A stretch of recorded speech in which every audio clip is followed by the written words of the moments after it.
Sexta-feira, a gente começou aqui um encontro com os jovens, às 22 horas, o track. Eu vi um uhul aí. E foi muito legal. Jovens acima de 18 anos, online. Se você quiser participar, manda uma mensagem pra gente, manda uma mensagem lá no Instagram do Freedom. E eu fiz duas perguntas para eles. A primeira pergunta foi: o que era um discipulado? E a segunda pergunta foi para ajudar essa primeira, que foi exatamente que característica em comum a gente poderia ver naqueles primeiros discípulos que Jesus tinha chamado. Ali naquele momento em que Jesus os chamou, o que a gente poderia ver em comum dentro deles? A resposta a gente pode ter com a palavra que a Carol abriu aqui, o culto nessa noite. A Bíblia lá nos narra a história de 6 desses discípulos, desses apóstolos. Pedro, André, Tiago, João, Mateus e Filipe. E eles simplesmente largaram tudo e imediatamente obedeceram ao chamado de Jesus. Essa é a característica comum entre eles. Simplesmente eles largaram tudo naquela mesma hora que Jesus falou: vem e segue-me. E é interessante também a gente pensar que em nenhum momento Jesus chegou e falou para nenhuma pessoa: olha, você quer me aceitar? Você me aceita aí como Senhor e Salvador? Não. Ele simplesmente chegou e disse para eles: vem, segue-me. Eu vou fazer de vocês pescador de homens. Ele deu uma palavra específica para cada um e os chamou a seguir.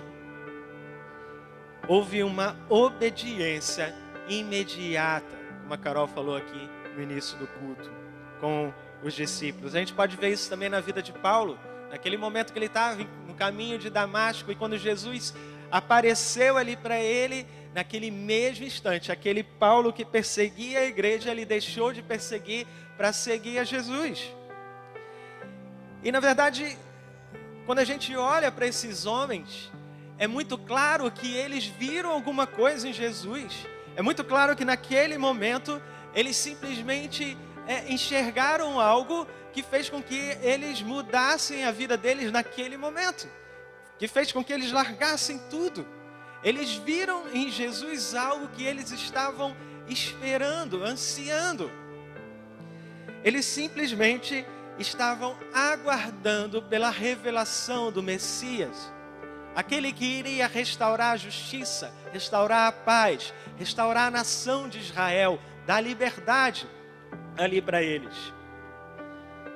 Eles simplesmente conseguiram enxergar isso em Jesus e largaram tudo. Falaram: esse é aquele que é prometido.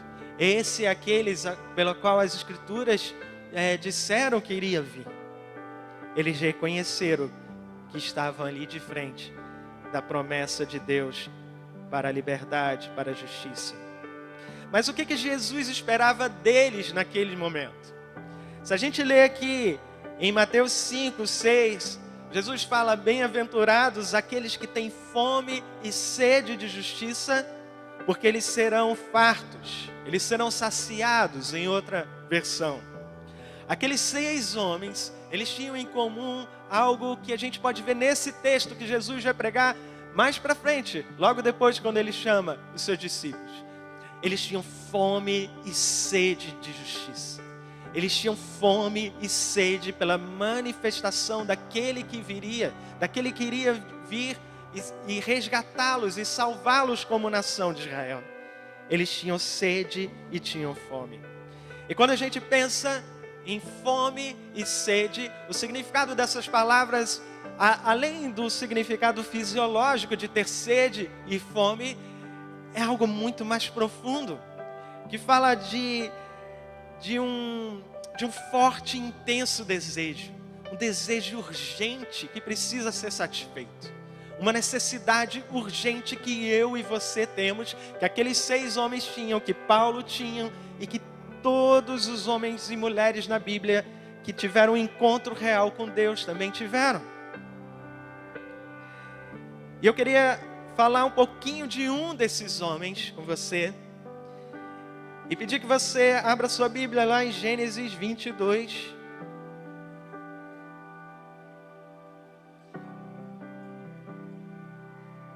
Gênesis no capítulo 22, do 1 ao 19. Eu vou lendo aqui aos poucos com você.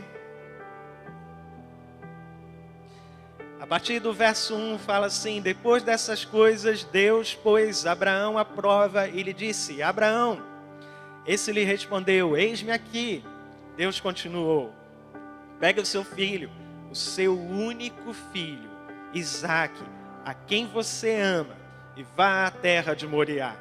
Ali ofereça-o em holocausto, sobre um dos montes que eu lhe mostrar.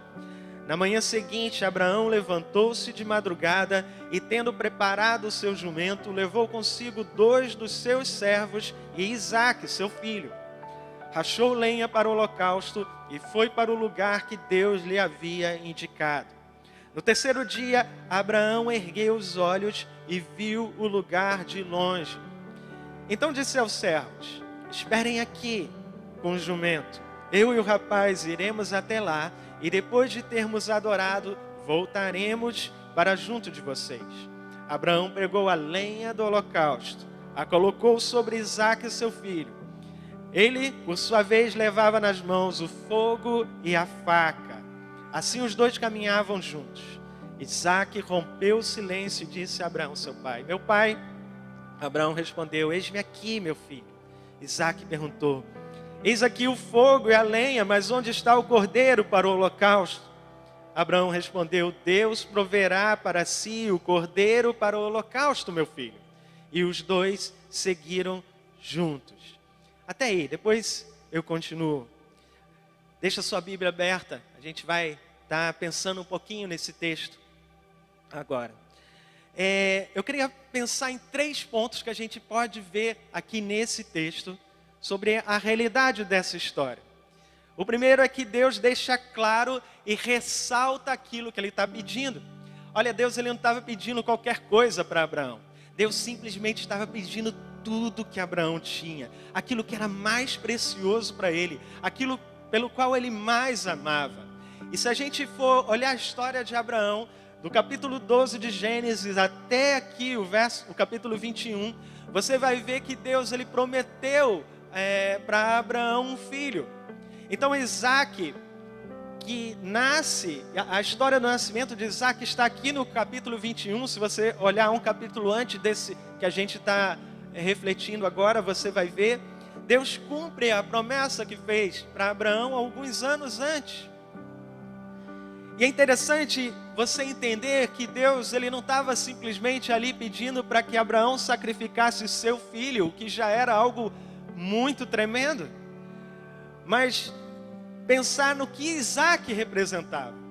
Isaque não era apenas o filho de Abraão, mas ele representava ali, ele era também o próprio propósito de Abraão, ele era o próprio chamado de Abraão, o propósito de vida pelo qual Abraão nasceu.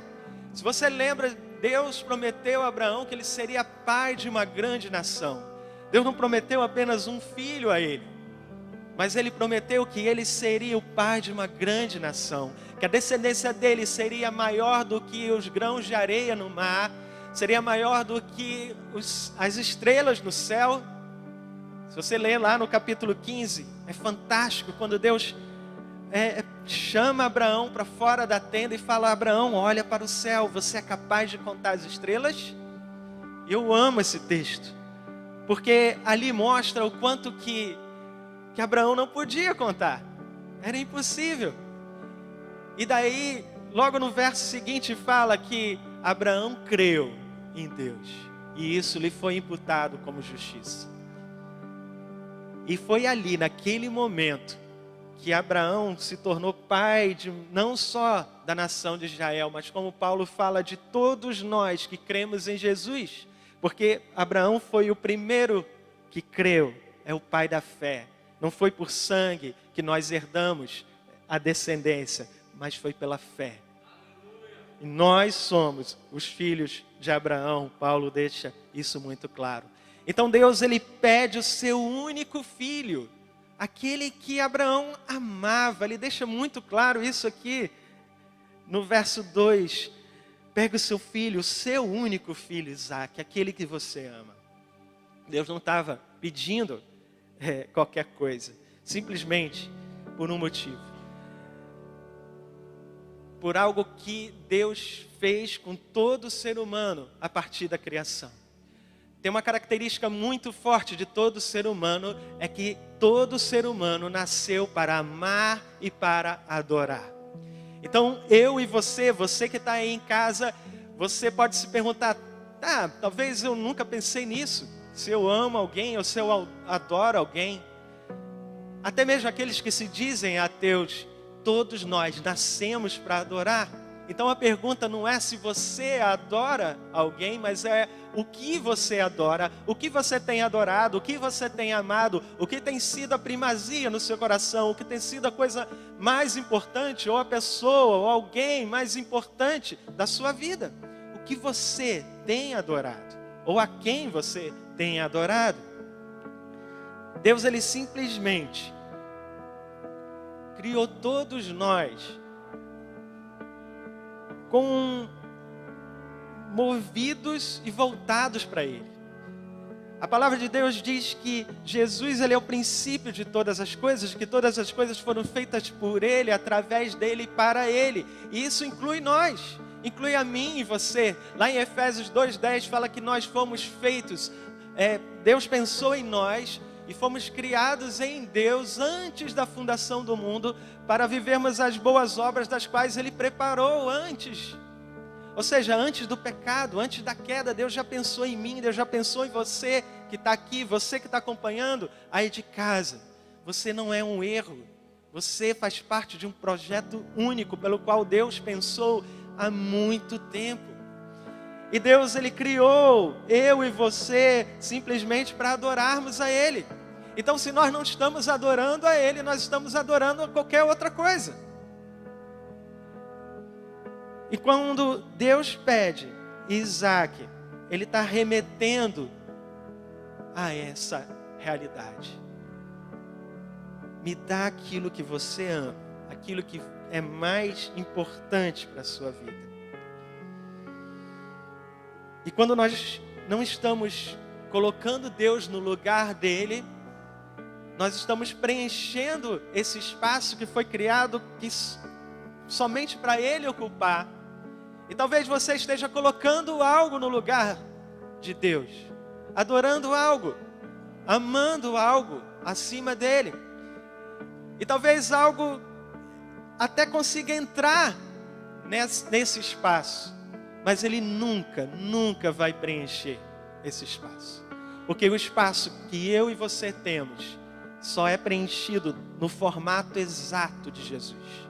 Nós fomos criados para que Ele ocupe esse espaço central em nossas vidas. E se Ele não ocupar, se Ele não for o primeiro, não tem saída. Você simplesmente está dizendo para Ele que as suas ideias, que as suas decisões são melhores do que as que Ele tem para você. É como se você falasse assim, olha, eu tenho um plano para a minha vida, e o plano que eu tenho para a minha vida é melhor do que o plano que você tem, Deus. Eu estou sendo mais esperto que você, eu acredito que o meu plano é melhor que o seu. Isso é surreal. Mas quantos de nós temos feito isso nas nossas escolhas, naquilo que a gente tem colocado na frente dele? Sabe, mais cedo eu estava falando aqui que se por acaso eu tiver um barco, por exemplo, e eu precisar arrumar esse barco, eu precisar mexer nele de alguma forma, fazer uma revisão nele, eu não vou fazer. Eu vou levar para o João, vou levar para o Marcelo, que sabem mexer. Se você quer aprender um idioma, você vai procurar o quê? Você vai procurar um professor de idioma. Se você quer aprender um instrumento musical, você vai procurar alguém que entende disso, que possa te passar. Se você quer um aconselhamento jurídico, você vai procurar alguém da área para te orientar. Ou se quer abrir uma empresa, você vai procurar também as pessoas que vão te orientar dentro daquela área. Agora, a grande pergunta que eu quero fazer para você é por que quando se trata da nossa vida, a gente não faz o mesmo? Por que a gente não pergunta aquele que sabe de todas as coisas ao meu e ao seu respeito? Aquele que é o expert na criação do homem, porque Ele nos criou. E se Ele nos criou, Ele sabe de todas as coisas. Ele sabe a melhor forma de como o homem funciona, de como que eu e você fomos criados, porque nós somos seres únicos. Fomos criados com uma identidade, um propósito nele únicos. Então por que a gente não procura Ele da mesma maneira que quando a gente precisa de alguma necessidade profissional, ou seja lá o que for, a gente procura alguém da área? Sabe, talvez a resposta dessa pergunta seja porque você e eu, muitas das vezes, não temos cumprido o mandamento que Jesus falou, que resume toda a Escritura, que é amar a Deus acima de todas as coisas. E eu queria que você fosse bem sincero com você mesmo, não é comigo, não é com ninguém aqui, é com você e Deus. Você tem amado a Deus acima de todas as coisas? Você realmente tem vivido isso na prática durante os seus dias? A segunda coisa que eu queria refletir aqui com você é que Abraão entendeu que ele precisava entregar todo o seu coração para Deus. Ele precisava realmente fazer com que ele fosse o primeiro em tudo. Ele precisava reconectar o seu coração e colocar Deus nesse lugar aí que eu falei que só cabe Ele. Nesse lugar de falta, de vazio, que só Ele preenche. Abraão entendeu isso, e não foi aqui no capítulo 22, ele entendeu isso lá no capítulo 12, porque assim como os apóstolos, assim como Paulo, ele teve uma obediência imediata, total, imediata, quando Deus pediu para ele sair da terra dele e ir para o lugar que ele ainda iria mostrar. E ele saiu, ele creu, ele obedeceu. Ele teve um encontro real ali com Deus. Mas o segundo ponto que eu quero que você entenda é que quando você decide entregar o seu coração para Deus de forma plena, quando você entende que Deus precisa ser o primeiro, que Jesus precisa preencher esse lugar e que você precisa entregar aquilo que está ocupando o lugar dele, você precisa preparar 3 coisas como Abraão fez. Quando Abraão entendeu que ele precisava sacrificar o filho, obedecendo aquilo que Deus tinha pedido, ele preparou 3 coisas para o holocausto. E olha aí, no verso 6, fala assim: Abraão pegou a lenha do holocausto e a colocou sobre Isaque, seu filho. Ele, por sua vez, levava nas mãos o fogo e a faca. Abraão preparou 3 coisas: a lenha, o fogo e a faca. Mas o mais interessante é que ele pegou a lenha e debruçou sobre Isaque. Ele jogou sobre Isaque a lenha. Ele jogou a lenha que iria queimar junto com aquilo que ele iria sacrificar, com aquilo que ele precisava dar, com aquilo que ele precisava entregar para Deus. E o que é a lenha na nossa vida? O que é a lenha na sua vida que está aí acompanhando aí em casa? Sabe, a lenha significa tudo aquilo que a gente traz. Talvez seja o seu conhecimento, que você tem baseado as suas escolhas naquilo que você conhece, no seu preparo, nas suas forças. Talvez essa lenha seja a sua sabedoria. Em Provérbios diz que nós não devemos colocar o nosso conhecimento como base da sabedoria, porque o princípio da sabedoria é o temor a Deus, é conhecer a Deus, é Ele, é tudo por Ele, é o conhecimento dEle. Então o que é que hoje seria essa lenha que você precisa jogar fora? Você precisa jogar sobre o seu Isaque hoje e entregar isso nas mãos de Deus. Será que são as suas prerrogativas? Sabe, prerrogativas são aqueles direitos que nós temos. E muitas das vezes nós nos pegamos pensando, e nessa sociedade que nós temos atualmente, tão individualista, todo mundo tem direito. E nada contra a questão do direito, todo mundo precisa ter os direitos, nós precisamos ter os nossos direitos. O problema é que muitas das vezes nós nos amarramos àquilo que achamos ter por direito e nós acabamos sendo escravos disso. Nós achamos que o Estado tem que dar tudo para a gente. Nós somos uma sociedade que é mal acostumada. Uma sociedade que se revolta quando um direito não está bem cumprido. E como eu falei aqui, isso não é errado, você precisa lutar pelos seus direitos. Mas o problema é que a forma como nós vivemos e lidamos com isso acaba nos roubando de muitas oportunidades. Será que se Deus te chamar hoje para ir lá para o sertão do Maranhão, aonde algumas comunidades lá não têm água potável, será que você abriria mão do seu direito de ter água potável todos os dias? Será que se Deus estivesse chamando para algo específico, para um lugar onde as pessoas só comem uma vez por dia, você abriria mão disso? Tem lugares aqui no Brasil que não tem energia, que o gerador funciona de 18 horas até as 21 horas. Você abriria mão desse direito, desse conforto de ter em casa energia, a sua internet, o seu Wi-Fi, o seu smartphone de última geração? Ou será que você tem sido escravo de algumas coisas que acabam te prendendo e muitas das vezes você não tem nem noção? Será que essa lenha são as suas expectativas? Será que você tem criado expectativas muito grandes sobre tudo, sobre as pessoas, sobre o governo, sobre a economia, sobre o seu filho, sobre o seu líder, sobre o seu pastor? Isso tem roubado aquilo que mais importa, que é estar diante de Deus.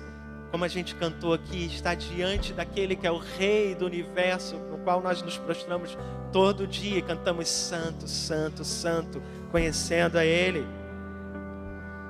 O que é que você precisa queimar hoje? O que é que você precisa deitar sobre o seu Isaac e queimar hoje e dar em sacrifício hoje?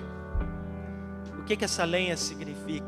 Será que são todas as suas conquistas que você acredita que teve pelo seu próprio esforço, a sua própria inteligência? Será que é seu próprio filho, como no caso poderia ser Abraão?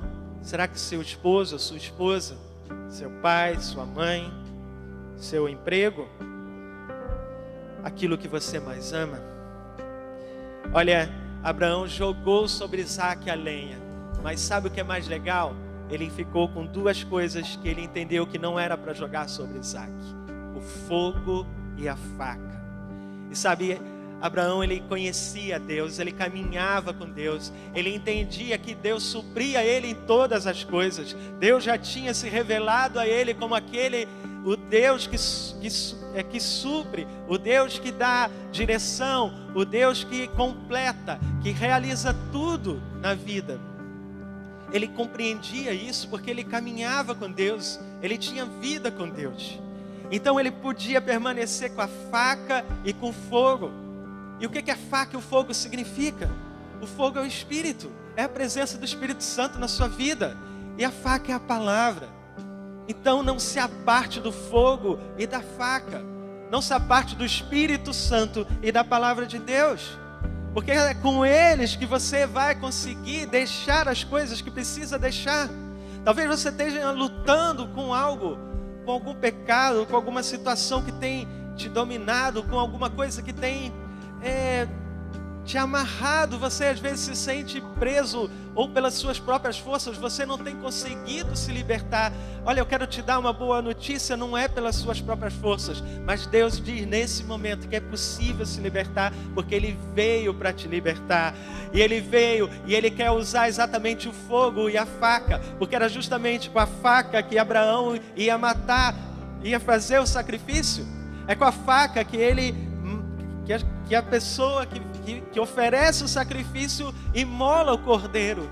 E era com a faca que ele iria sacrificar o seu próprio filho ali em obediência a Deus. Você tem caminhado com o Espírito e com a palavra? Você tem caminhado com fogo e com a faca e deixado a lenha para trás? É hora de deixar a lenha sobre as costas do seu Isaac e se apegar ao fogo e à faca. O terceiro ponto que eu queria falar aqui com você nessa noite é que em todas as partes desse texto você vê Deus se revelando como aquele que provê. Deus se revelando como o Deus provedor, o Deus que supre todas as necessidades, supre exatamente aquilo que eu falei, aquela necessidade urgente, aquilo que você tem, aquela fome, aquela sede. Deus, Ele vem suprir. Deus, Ele é capaz de suprir. E se você olhar, Deus, Ele deu tudo. Deus deu o filho para Isaac. Deus cumpriu a promessa. Deus também deu a ordem. Ele falou, vai lá, sacrifica o seu único filho. Deus deu o lugar lá no Monte Moriá. Deus mostrou como Ele deveria fazer. Mas Deus também deu o basta. A partir do verso 11. Mas do céu, o anjo do Senhor chamou Abraão, Abraão. Ele respondeu, eis-me aqui. Então lhe disse, não estenda a mão sobre o menino, não faça nada a ele, pois agora sei que você teme a Deus, porque não me negou o seu filho, o seu único filho. Deus proveu tudo, Deus deu tudo, inclusive o basta para Abraão. Falou, basta, não sacrifique o seu filho. E se você ler depois, o verso 13, Abraão ergueu os olhos e viu atrás de si um carneiro preso pelos chifres entre os arbustos. Abraão pegou o carneiro e ofereceu em holocausto em lugar do seu filho.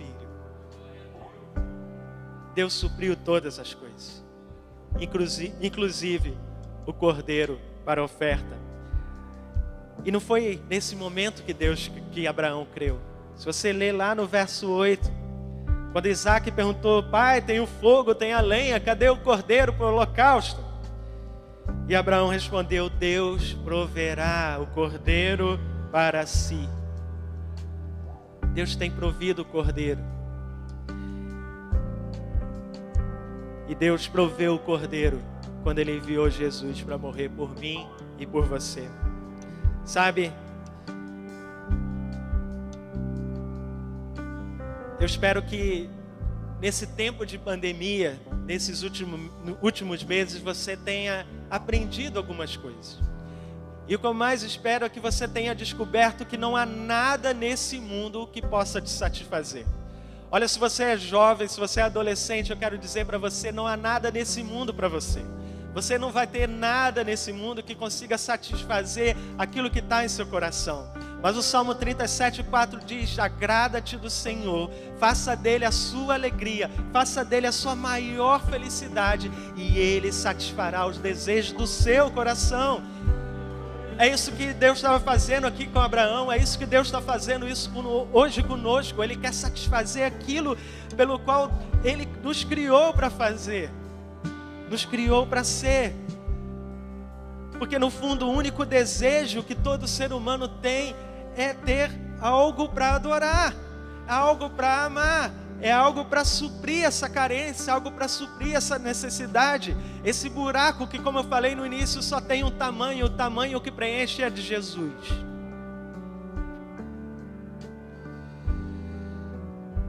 Então eu quero te dizer que se nesse tempo você viu ruir por terra expectativas em um governo, em economia, se você tinha expectativa de que alguém iria vir para te libertar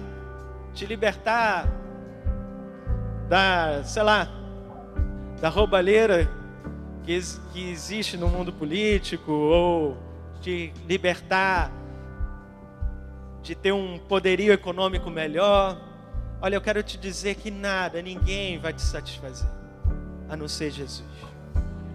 Se você colocou expectativa em pessoas, em coisas, em emoções, eu quero te dizer que, olha, nada, simplesmente nada é capaz de suprir isso. Mas eu tenho uma boa notícia para você. Eu tenho uma boa notícia para você que está aí em casa olhando. Sabe, aquela expectativa que estava com aqueles 6 homens que eu falei lá no início, aquela expectativa que eles tinham em seu coração e nos 7 homens que Paulo também tinha, que quando eles viram Jesus, eles conseguiram reconhecer aquela expectativa de que haveria um Messias prometido, um rei que viria e que libertaria e que traria justiça e que traria liberdade de todas as coisas, liberdade do pecado, liberdade da escravidão, seja ela qual for. A boa notícia é que esse rei já veio, esse rei já existe, o nome dele é Jesus, e você pode ter um encontro com ele, ter uma vida na presença dele, diária.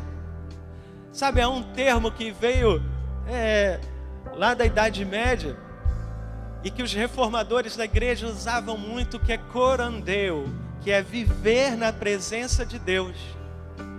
O que é o corandeu? É estar todo dia na presença, todo dia. E alguns deles chamavam o grupo que eles se reuniam de grupo da igreja de segunda-feira. Sabe por quê? Porque o reino de Deus, ele não tem separação entre sagrado e secular. Você não pode ser alguém no domingo e achar que o dia do Senhor é o domingo e esse dia é o mais santo, e chegar na segunda-feira e viver justamente somente pelos seus planos, pelos seus projetos, por aquilo que você acha que é bom. Você é chamado para viver na presença dele todos os dias. No domingo, na segunda, na terça, quarta, quinta, sexta, sábado, 24/7. O tempo todo. O tempo todo. O tempo todo. Sabe, quando você decide seguir a Jesus e caminhar com Jesus, como esses homens caminharam, como Abraão creu e caminhou com Deus, você entende que você está caminhando com aquele que é o todo. Você entende que você recebe o todo de Deus. Você entende que tudo é por Ele, é para Ele, nada é feito sem Ele. Que Ele é o alfa, Ele é o ômega, Ele é o princípio e o fim. Ele comprou com alto preço a minha vida e a sua vida. Sabe, tudo aponta para Jesus. E esse texto não é diferente. Quando a gente lê aqui no verso 4, no terceiro dia, Abraão ergueu os olhos e viu o lugar de longe. O terceiro dia. Isso te lembra alguma coisa? Isso te remete a alguma coisa? Como o pastor Roberto falou aqui, o terceiro dia. Isaac não ia morrer naquele dia em que Abraão iria sacrificá-lo. Isaac já estava morto há 3 dias, porque no coração de Abraão já tinha oferecido ele a sacrifício. Porque no coração de Abraão, quando Deus pediu ele em sacrifício, ele obedeceu de forma total e imediata. Ele entregou ali no seu coração. Deus já sabia que Abraão já havia dado o seu filho, mas levou 3 dias. Sabe por quê? Porque tudo aponta para Jesus. E Deus queria que com essa vivência, essa experiência de Abraão, não somente ele, mas toda a descendência de Abraão, todas aqueles grãos de areia que Abraão não pôde contar, todas aquelas estrelas no céu que Abraão não pôde contar, da qual eu e você fazemos parte, todos eles pudessem crer que Jesus veio, que Jesus morreu, que Ele passou 3 dias e que no 3º dia Ele ressuscitou. E Ele veio como Rei da Glória, instituiu o seu reino aqui, para que nós pudéssemos ser salvos, para que nós pudéssemos ser libertos, para que nós pudéssemos ter esse nosso coração preenchido com todas as coisas que vêm dEle. Ou seja, somente por Ele e através dEle. Você crê nisso? Você entende? Você entende o que Deus estava falando aqui para a gente através de Abraão? Sabe, às vezes a gente acha que foi muito fácil para Abraão fazer as coisas, porque a gente conhece o final da história. A gente olha e vai ver aqui o verso que eu acabei de ler, o verso 12, o verso 13. Mas você tem que entender que naquele momento Abraão não tinha isso aqui. Abraão não tinha Bíblia nenhuma, não tinha nada escrito, nem o Pentateuco estava escrito. Então, se você se colocar no lugar de Abraão, tenta entender como que Deus ele queria fazer algo ali específico na vida de Abraão, mas não era só para ele. Tinha um propósito geral, no qual o propósito específico de Abraão se ligava, que era mostrar para todos, que não era Abraão que iria entregar o seu único filho ali por sacrifício, porque ele já tinha feito isso em seu coração. Porque Deus já entendia que ele amava a Deus acima de todas as coisas. Mas o que Deus queria mostrar nessa história, para mim e para você hoje, é que ele sim iria entregar seu único filho. Ele sim iria dar cabo até o final dessa história, para que Jesus morresse no meu lugar e no seu lugar. Como está lá em João 3,16, porque Ele amou o mundo de tal maneira que entregou o seu único filho, para que todo aquele que nele crê não pereça, mas tenha vida eterna. Você entende? Você entende que essa história aponta para Jesus? Você entende que Jesus é esse cordeiro que foi entregue por mim e por você no nosso lugar? Você entende o quanto que Deus inverteu a história? O quanto que Ele quer que você sacrifique tudo, o seu coração, tudo aquilo que está presente no seu coração que não é Ele, porque Ele já fez isso por você. Ele já sacrificou tudo por você. Ele já deu aquilo que era de mais precioso dele por você. Isso custou um alto preço. E olha, não foi lá exatamente na cruz, foi lá no jardim. Jesus já tinha morrido lá no jardim, porque ali ele e o Pai já tinham decidido que esse sacrifício iria ser feito por mim e por você. Que, como eu já tinha falado aqui, lá em Efésios 2:10, Ele já tinha pensado em mim, em você, antes da fundação do mundo. Então Ele olhou e lembrou, cara, eu preciso enviar Jesus para salvar o Robert. Eu preciso enviar Jesus para salvar o Heraldo, para salvar a Júlia, para salvar a Carol, para salvar a Merce, para salvar o pastor Roberto, para salvar a Miriam, para salvar você que está em casa. Jesus, Ele pensou nisso. Deus pensou nisso. Lá no dia que um homem caiu, Ele pensou em como trilhar um plano para resgatar eu e você. E a pergunta que eu te faço agora, entendendo que Deus já pagou todo esse preço por você, você é capaz de hoje entregar tudo que está no seu coração, que tem ocupado o lugar dele? Você é capaz de entregar o seu Isaac hoje, deixar aqui no altar tudo aquilo que tem roubado o lugar dele, tudo aquilo que você tem colocado como expectativa do seu coração, e talvez você não tenha noção disso, mas você tem adorado, e talvez o Espírito Santo esteja trazendo agora à sua mente o que você tem colocado no lugar de Deus. E eu queria que você, nesse momento, fechasse seus olhos e começasse a perguntar para Ele: Pai, o que eu preciso deixar aqui nessa noite? O que eu preciso entregar nessa noite? Qual é o meu Isaac? O que eu tenho amado? O que é aquilo que é precioso para mim? E que tem me roubado muitas das vezes o seu lugar. Roubado e tentado preencher o vazio que às vezes tem em meu coração, quando na verdade eu entendo que só o Senhor pode preencher. E eu quero pedir isso: preenche esse lugar. Vem e toma o teu lugar que é por direito. Ore agora, esteja diante de Deus agora, colocando diante dele aquilo que Deus está trazendo ao seu coração que você precisa entregar.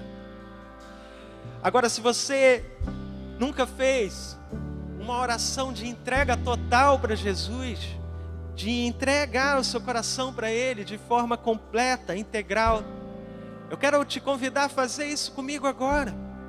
Se você que está aqui entendeu que Deus, que Jesus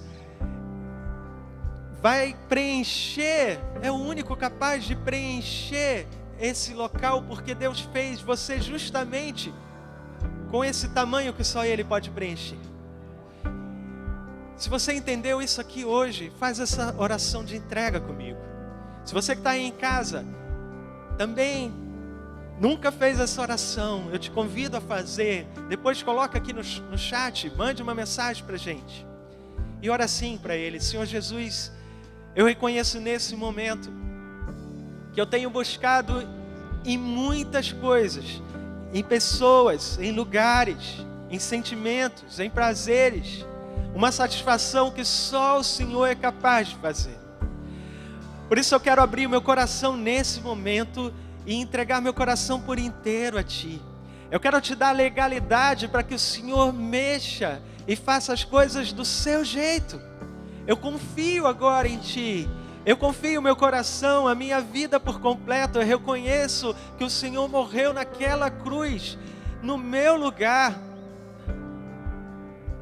Que o Senhor se ofereceu como sacrifício vivo ali, naquela cruz por mim. E que os meus pecados foram perdoados e foram jogados no mar do esquecimento a partir disso. E eu quero viver isso de forma plena, Senhor. Eu quero viver e caminhar contigo de uma forma que o meu coração seja todo teu. Eu quero que o Senhor preenche todas as minhas emoções, os meus sentimentos, o meu espírito, a minha mente. Eu quero te entregar corpo, alma e espírito de uma forma completa a Ti. Eu me rendo a Ti de uma maneira completa. E eu deixo aqui o meu Isaac, aqui no Teu altar. Eu deixo tudo aquilo que tem sido objeto da minha adoração e do meu amor. E compreendo que o Senhor é que precisa ocupar esse lugar. E peço, ocupe esse lugar a partir de agora. No nome de Jesus. Amém. Eu queria pedir duas coisas nesse momento. Se você fez essa oração aqui, eu queria que você ficasse de pé, desse um sinal. Se você entregou sua vida nesse momento de uma forma completa para Jesus, fique de pé no seu lugar. Entregue para Ele o seu todo. Se você em casa fez essa oração, manda uma mensagem, avisa aqui para a gente. Agora, se você já tinha feito essa oração, se você já tem caminhado com Jesus e entendeu nesse momento que há um Isaac na sua vida, que há algo que você precisa colocar diante de Deus e que Deus trouxe à sua mente agora, eu quero te desafiar também a ficar de pé nesse momento, porque eu quero orar por você. Se tem algo que tem ocupado o lugar de Deus e que Deus tem trazido agora à sua mente, deixe Ele aqui hoje. Sacrifique Ele aqui hoje. O que de lenha que você tem carregado sobre você, sobre esse peso, porque carregar lenha é um peso, é um fardo. O que você precisa deixar aqui hoje junto com o seu Isaac? Você que está em casa também, Se você entendeu isso, também coloque agora diante de Deus aquilo que Ele está trazendo ao seu coração que você precisa deixar. Eu quero orar também por você nessa noite. Eu quero orar para que você consiga realmente, como Abraão, deixar em seu coração aquilo que não pode mais ocupar o lugar que só é de Deus por direito. Pai, eu quero orar, entregar a vida dos meus irmãos em suas mãos. Eu quero entregar a vida desses que estão de pé aqui no templo e aqueles que estão fazendo isso nos seus lares, que estão acompanhando a gente pela transmissão e que entenderam também que precisam entregar algo, que precisam deixar algo que até então eles entendiam como algo de muita importância, como algo de muito valioso. Talvez isso não seja exatamente um erro, um pecado, como Isaac não era um erro, Isaac não era um pecado, Isaac era a promessa, era algo que o Senhor mesmo tinha dado a Abraão. Mas nem a promessa, nem o chamado, nem o propósito, nada pode ser maior do que o Senhor em nossas vidas. E é por isso que esses irmãos estão aqui reconhecendo isso. E queremos entregar a vida deles nesse momento, para que o Senhor retire deles tudo que eles estão deixando aqui. Para que o Senhor realmente dê graça a eles, para que o Senhor dê a eles faca e fogo nesse momento, palavra e espírito, para que eles possam estar realmente tirando do seu coração todo o amor por aquilo que não precisa, que não pode ser objeto de amor na vida deles. Que eles entendam que o único objeto de amor pelo qual nós nascemos, nós fomos criados para amar e adorar, é o Senhor. E eles estão reconhecendo isso agora para a tua honra e para a tua glória. Por isso queremos declarar na vida de cada de um desses irmãos que está aqui em pé nesse momento. Declarar na vida de você que está aí em casa, de você que está acompanhando pela transmissão, que nada, no nome de Jesus, vai ocupar o lugar dele a partir de agora na sua vida. Que a sua vida está completamente liberta de seja lá o que for que esteja ocupando, de seja lá o que for que tenha sido motivo de idolatria, motivo de amor, motivo de adoração nesse momento até aqui. E daqui por diante, o seu coração está preenchido, o seu coração está completo por aquele que reina para todo sempre, que habita no meu e no seu coração, Jesus, o Rei dos Reis e Senhor dos Senhores, para a glória de Deus Pai, em nome de Jesus, amém. Glorifica a Ele, adora a Ele.